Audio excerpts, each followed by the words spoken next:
The dark winter came after the first pandemic, and while everybody was paralysed from fear of the virus, we had something far greater that we were unprepared for. Cyber Polygon was the largest cyber attack ever to be executed.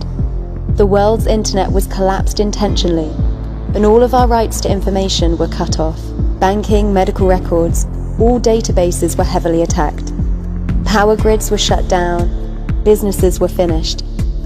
Economies collapsed, forcing us closer and closer to the Great Reset. Most were not prepared for this annihilation, and were now frozen within the illusion of democracy. The puppets performed on stage, while we watched impassively. We had entered the dark winter without any awareness. When the attack finally came, it moved at lightning speed. The military were brought in to keep order on the streets, to assist the understaffed police.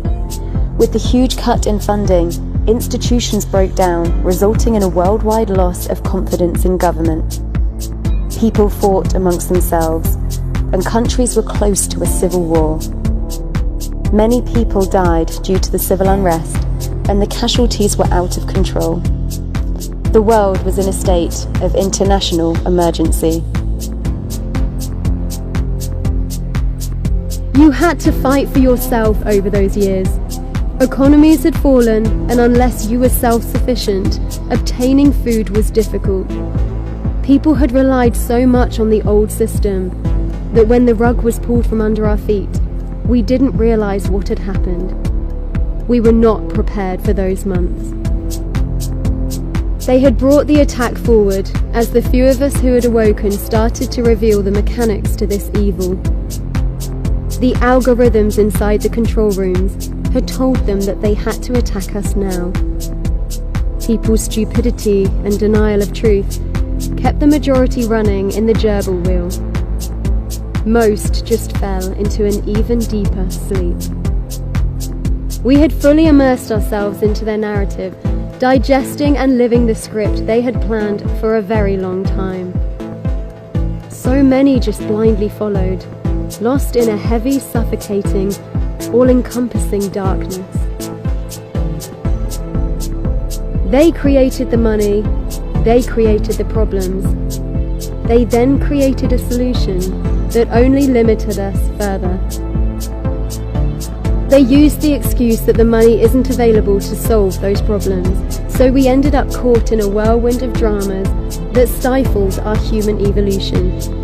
The creators of that money wanted control of our consciousness, and they would do everything to stop us. No one was going to save us from this horror. No leader could sufficiently lead us. We were emerging slowly, but would we change in time? We could only lead ourselves, but most people had been broken down by the constant abuse of control. We had to come together and find ways to connect, but most locked their houses and kept themselves barricaded in. The ones that were trapped in the cycle of fear were the ones that perished. When we stood strong, understanding our true power, this could not affect us. Your life is your human sovereignty. Each life is crucial. Each life must be questioned. When do you give your power away? Where do you feel powerless?